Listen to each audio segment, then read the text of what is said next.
O presidente Michel Temer ainda não comentou publicamente a denúncia da Procuradoria-Geral da República que o acusa de ter praticado crime de corrupção. Temer ainda não foi ao Palácio do Planalto hoje. A gente começa o jornal, então, indo a Brasília para falar com a repórter Délis Ortiz, que está lá acompanhando tudo. Délis, boa tarde para você. Como foi a agenda do presidente nessa manhã? Boa tarde, Sandra.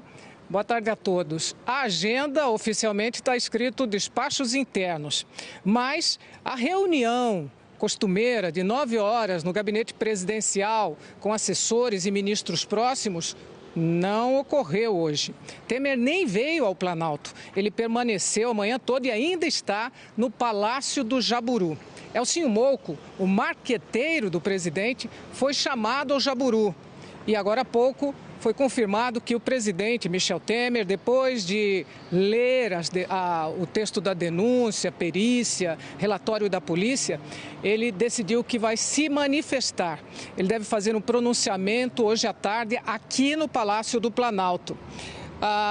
Assim que saiu a denúncia, foi apresentada ontem, o presidente Michel Temer recebeu ministros, assessores, aliados, líderes do governo. Ele só deixou o Palácio do Planalto aqui depois de várias reuniões separadas. Foi um entra e sai no gabinete presidencial depois das 11, pouco antes das 11h30 da noite. Nos bastidores, o que se diz é que o quadro político é grave e que a denúncia é um fato novo na mão do Congresso. É preciso observar as reações, observar a repercussão e esperar saber como vai ser decantada essa denúncia no Congresso. Vamos ver a reportagem de Vladimir Neto. É a primeira vez na história do Brasil que um presidente da República é denunciado por corrupção durante o exercício do mandato.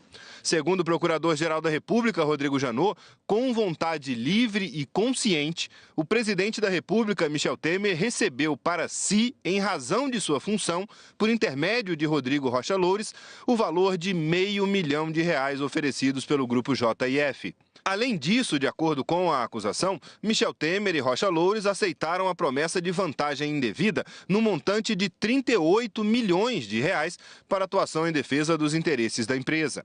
O Ministério Público Federal reconstituiu todos os fatos, do encontro entre o empresário Joesley Batista e Michel Temer no Palácio do Jaburu, até a entrega de uma mala com R$500 mil a Rodrigo Rocha Loures em São Paulo. O encontro com o presidente foi marcado pelo ex-assessor de Temer.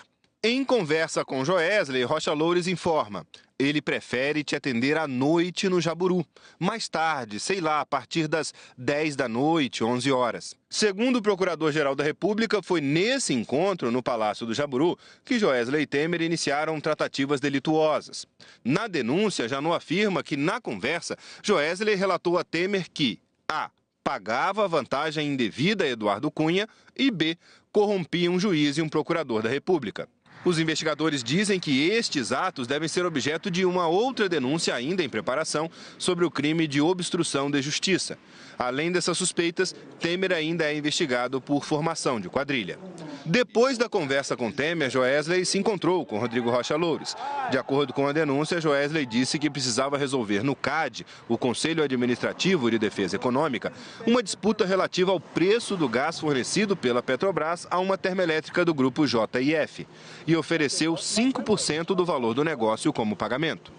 Joesley disse o seguinte: o Temer mandou eu vou falar é com você. Nós vamos abrir nesse negócio aí 5%. De acordo com a denúncia, Rocha Loures foi enfático ao responder: tudo bem, tudo bem. Segundo o Ministério Público Federal, Rodrigo Rocha Loures se mostrou interessado e disponível para defender os interesses da empresa e deixou bem claro que falava em nome de Michel Temer, com ciência dele. Os pagamentos, segundo Rodrigo Janot, foram combinados pelo executivo da JIF, Ricardo Saldi, com Rocha Loures. E mesmo nessa hora, de acordo com o Ministério Público, Loures foi claro ao afirmar que faria consultas ao presidente. Janot também disse que a relação de Temer com a JBS é antiga e citou pagamentos feitos em 2014, quando ele era vice-presidente. Um deles, de R$15 milhões, foi feito a pedido de Temer. Desse total, de acordo com a denúncia, 3 milhões foram entregues ao ex-presidente da Câmara, Eduardo Cunha, em espécie, por meio de um operador no Rio de Janeiro. 2 milhões foram para Paulo Scaff, que era candidato do PMDB ao governo de São Paulo em 2014. 9 milhões foram como doações oficiais ao PMDB nacional. E, por fim, R$ 1 milhão foram destinados diretamente a Michel Temer. O dinheiro foi entregue, segundo o delator Ricardo Saldi, a um amigo de Temer, o coronel João Batista Lima Filho. Outro exemplo da relação próxima entre Temer e Joesley, segundo a denúncia, é o empréstimo do avião particular de Joesley para que Michel Temer levasse a família para Comandatuba, na Bahia. Janot também aponta a proximidade entre Temer e Rocha Loures, que trabalham juntos desde 2011. No fim da denúncia, o Procurador-Geral da República pede que o presidente Michel Temer pague, no mínimo, 10 milhões de reais a título de reparação de danos e Rocha Loures, 2 milhões de reais. Para Rodrigo Janot, eles devem ressarcir os cofres públicos por lesões à ordem econômica, à administração da justiça e à administração pública, inclusive à respeitabilidade da presidência da República perante a sociedade brasileira. Janot também pede a condenação de Temer à perda do cargo de presidente. O procurador também pediu que os denunciados fossem notificados a oferecer uma resposta por escrito à acusação no prazo de 15 dias. O ministro Edson Fachin, relator da Lava Jato no Supremo, ainda não decidiu sobre esse pedido. Uma denúncia é tão grave que, ao falar sobre a Operação Lava Jato em fevereiro, o presidente Michel Temer disse que, caso algum ministro dele fosse denunciado, seria afastado do cargo.